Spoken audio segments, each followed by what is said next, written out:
So what do you think? Do you think happiness is like inherent in us? Like some people are naturally more happier than the others? Or is it something that we can learn and we can, encourage ourselves to be much more happy in 2020? Hello and welcome once again. And I hope you have been having a wonderful 2020. So today I thought to start off my journey in 2020 in the channel. I'm going to talk about something that I think is universally important and something that all of us want to be. So I'm going to talk about how I became happy and how you can too in 2020. I do discuss the top 10 things that have been working for me, and I really hope it works for you too. So without further ado, get yourself a cup of coffee, tea, or whatever you want, maybe just a glass of water. And we're going to get going today. So happiness, as we know, can be a state of mind or can be just an emotion that you feel. Now, whatever it is, this is a universally acknowledged fact that everyone wants to be happy. Whether you are rich or you're poor, you are successful, you're a failure, you're doing well, you're not doing well, everyone craves to be happy. That is the sort of benchmark that we have put on ourselves, that if we are happy, we are doing well in our lives. It is that wellness quotient that everybody looks for. Now, if you didn't know, the 2019 happiness report actually puts Finland as one of the happiest countries. So, all right, if you look at the most common place to look for a definition, which is the internet, the Wikipedia mentions happiness. I'm going to read it from my laptop right here. Is that the term happiness is used in context of mental or emotional states, including positive or pleasant emotions ranging from contentment to intense joy.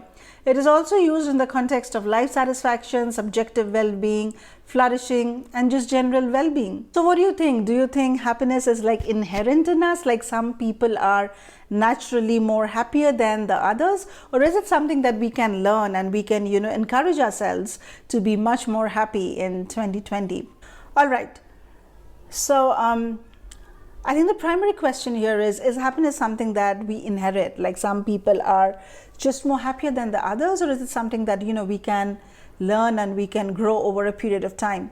So it turns out CNBC in 2017 published an article where they talked about, sorry about the pronunciation, Maike Bartels, and she calls herself as a scientist on a mission. And the reason being that she's the university chair in Amsterdam, and she published a paper where for the first time it was linked that genetics is linked to happiness. So there is another article actually in positivepsychology.com, and it talks about a twin study that was done with like 2000 twins, done by the Minnesota Twin Registry, and they also found that approximately 50%, 50% of life satisfaction is due to genetics. So I think the question then becomes like, why do I want to become happy?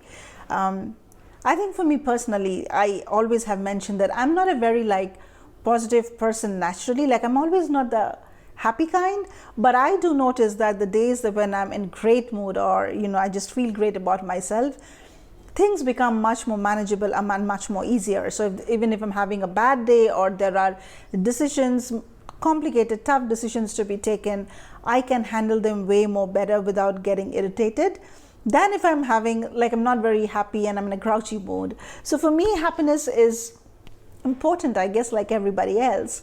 So 2019 was actually the year when I went through this massive change. And by massive, I mean the steps that I had taken every day to ensure that I feel positive about myself. I am content.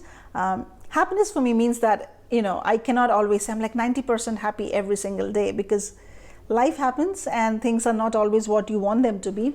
However, if you take that conscious effort into the right direction of keeping yourself happy, I think it is something that is achievable. And yes, it has made me feel great about myself. It has made me handle a lot more things. I can actually do a lot more things when I'm happy, because I am in that calm state of mind where, anything is doable. So I'm going to share my top 10 things, and I keep on looking down is because my laptop is right here. that I did to make sure that I was happy. So the first one, and this is no secret, I have been raving about it everywhere, is that the gratitude journal. The gratitude the gratitude journal for me has been amazing. It has been a door opener. I think the reason I started is because I heard so much about it and people writing gratitude pages and things like that, and I wanted to give it a try.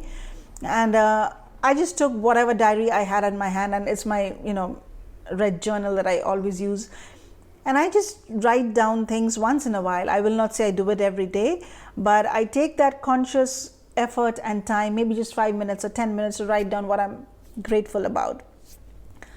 And I think what happens is a huge mind shift, because you cannot be grateful and you cannot be sad or down at the same time.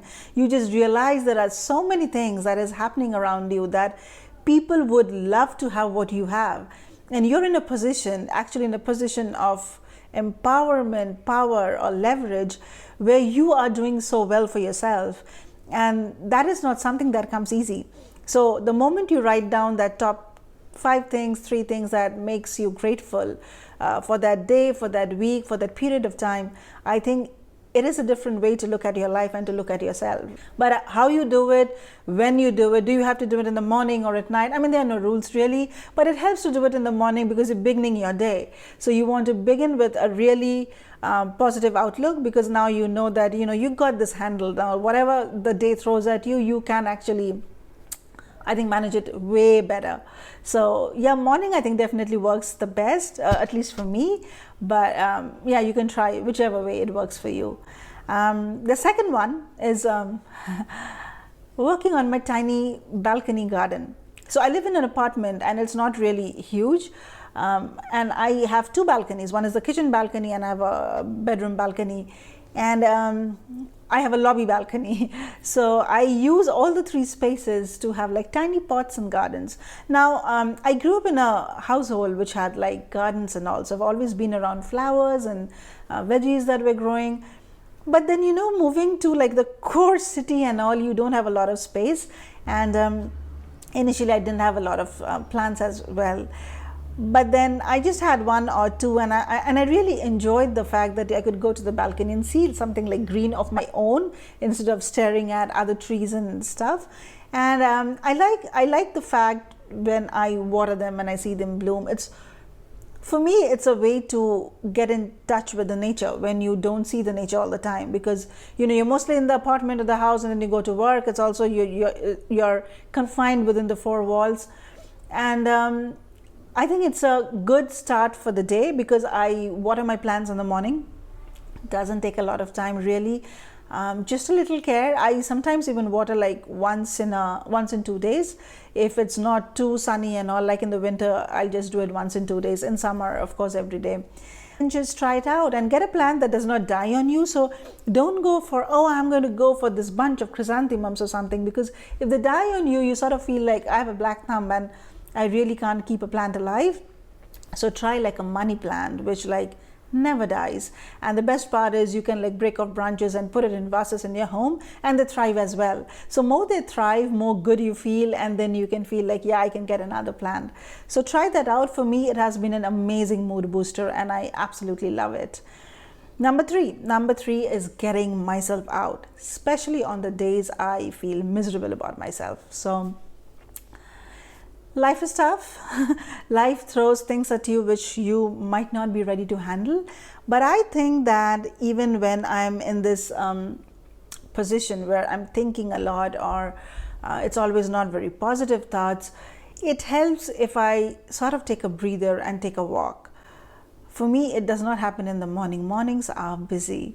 So it will always happen in the evening. And I kind of like it when I take walks in the dark, because I don't want people to look at me because I'm really thinking, and I like that feeling of being alone because I'm a quirk. So if it doesn't work for you, please figure out what works for you. For me, that is the best part, that I want to be alone and I'm thinking and I'm taking a walk. I sort of feel it clears my mind really well. So it could be just like a 10-15 minutes walk. And And I love the pace. It's not like very fast paced. I'm not trying to exercise at all. I'm just trying to walk at a very leisurely pace. I like that it gives me a fresh breath of air, because I mostly spend most of my majority of the hours in a day inside, like within the four walls. So it's a nice way to get some clean, fresh air. It's also a way to think, because I think that shift in space, like from inside to outside, that itself is a huge booster. And when you walk and when changing your environment, I think you're thinking way better. And even if you're going through a really downside in your life, I think this is no expense, zero investment. The best thing you can do for yourself, just go out and take a walk, even if it's for 5-10 minutes. All right, so that was number 3. Number 4 is the very cliched meditation. I'm bringing this up because it has really worked for me, and I am in no way a meditation or a yoga girl. I've never been, but I wanted to try it out in a phase in my life where I was very restless. I couldn't just calm myself. I couldn't get in control of my emotions. I couldn't get things done, even though I was planning a bunch of things. So to bring in that stillness, I just wanted to try meditation. And by no means this is an expert advice. Me, I just sit on the floor, no mat, nothing. I just sit on the floor and I just put on a music. I just put it on because I don't want to keep on hearing everything else that is going on in the house. I close the door. I will usually do it in my bedroom, and it's just 10 minutes of listening to music. And believe it or not, it just calms you down so much. Like, you can have a million thoughts, and when you're in meditation, I just try to listen to the music and just calm down, just breathe. And 5 minutes, 10 minutes later, what happens is I come out of it very, very still, at least very still in compared to the state that I was. And like the walk or anything else, it calms you down to the point that you can handle the emotions yourself, the conflict, the life, the challenge that is bringing you down. The impact has been so powerful for me that I think that is the reason it has drawn me to it, to practice it over and over again. And then it's kind of nice to know that I have the tool in me that will allow me to see more of myself and just calm me down. And you can try it for yourself. What else? Okay, number 5, simple, effective way is to sleep. Just get more sleep. I think there are days I have slept at 8 p.m. at night. Most of the days I sleep with my son because he wakes up early in the morning. He has school. So I'll just take the time and sleep with him. It's 8:30 to 9 is his bedtime, and I just go to bed. And the problem is when you're going to bed, I'm like thinking, oh my God, I had like 50 things to do tonight, and I have to prep for tomorrow's lunch, office day, whatever. And I keep on thinking, how can I sleep? How can I go to bed now when I've not done anything? But I also know if I don't sleep, and if I'm around puttering in the house trying to get things done, things don't get done because I'm just not feeling myself.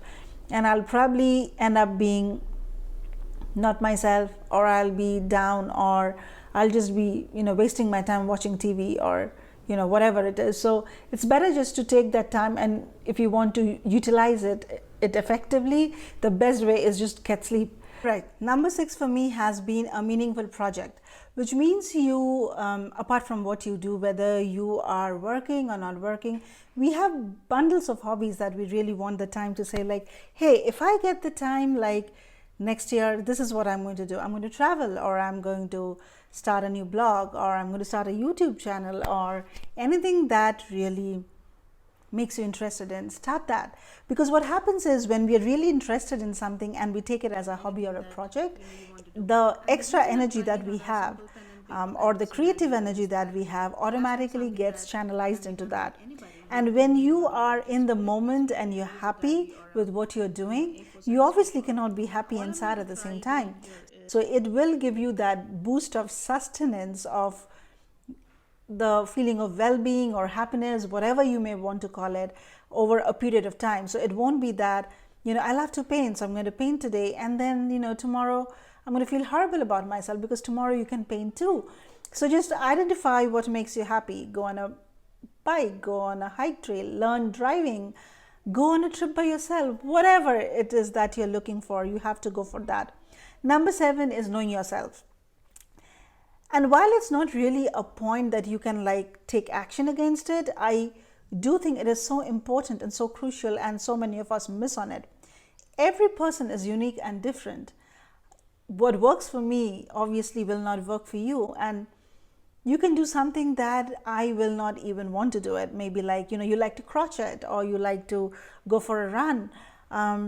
So I think everyone has a trigger.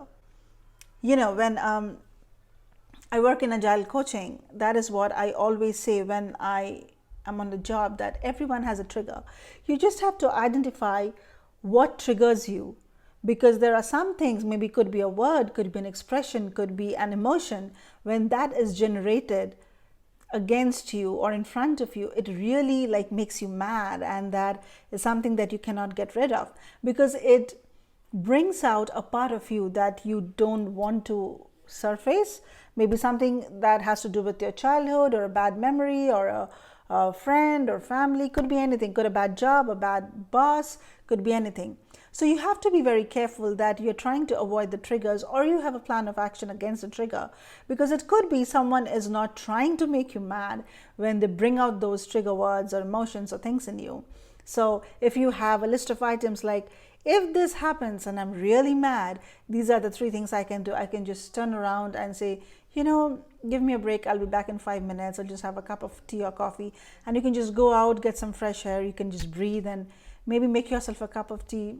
Have it. Take some time for yourself, and then come back to the conversation, instead of showing your irritation or your emotions on your face, or maybe you're saying the wrong thing that you don't want to say or regret later.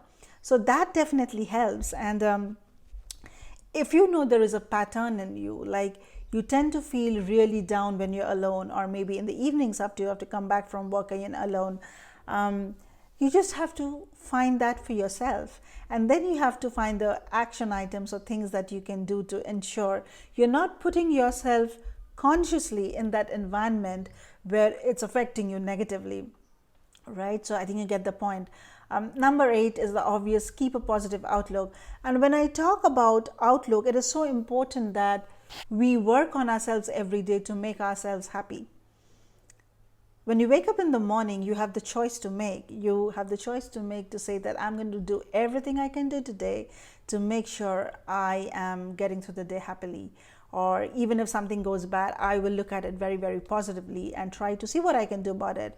Or you can get up in the morning and say that I will have a bad day, and no matter what good happens to me, I'm just going to be mad and angry and rude to everybody I see. What happens is that rudeness or badness ultimately is like a boomerang. It comes back to you. All right, number 9, I think, is about maintaining the right environment. And I think the environment is something, because we are constantly in that space, it has an impact and effect on you whether you like it or not. So if you're always around people who are telling you, hey, you can't do this, oh, you are this and you're bad, and you don't have any hope in you and all that stuff, it will at some point, no matter how confident you are, like come bite at you, because you'll start thinking maybe when you're going to bed at night that maybe she was right, maybe I really can't make it, maybe I'm not good enough, and you will inflict yourself with self-doubt, which you didn't really have before. So I think whether it is a set of people you are surrounded with, or it's the environment you are in, whether at office or your work, the majority of the time where you spend, it's so important that you have the right environment. It's positive. It has a set of people around you who are encouraging, who encourage you to thrive, do your best, be your best, and is always there. They are not your fair weather friends who are looking for you like, oh, because she's doing so well, let me just, go and bump into her, and then I can maybe get a recommendation for a new job and things like that. And once that is done, they're just like poof, gone. You want friends and people around you, whether it's your family or your colleagues, who are with you throughout that entire phase, and that is so important as well. The last point, very, very simple point, but I think we do it every single day, knowingly or not, and that is, comparisons never brought anyone joy. So if you think, hey, my colleague is doing really so well, and he just got promoted when I should have been promoted, or I put in so much effort and nobody is recognizing me, and somebody else is getting it because they're playing the right game, or I want to get this done and I don't have anyone, friends or family, to support me, or my friend is doing so well, she just bought a new car, or they just went to this vacation in Hawaii, or whatever it is. Comparisons really never brought anyone joy. So the point is, I think you are your own person, and do something what makes you happy, brings you joy. So even if that means you did not get that bonus that you were wanting so much, or you did not get that promotion, you just have to strategize yourself well enough. But if you compare yourself that my friend got a promotion or got like a 20% hike and I did not get, it will only bring you down, because it is not going to help you get that 20%. It's not going to help you get that promotion.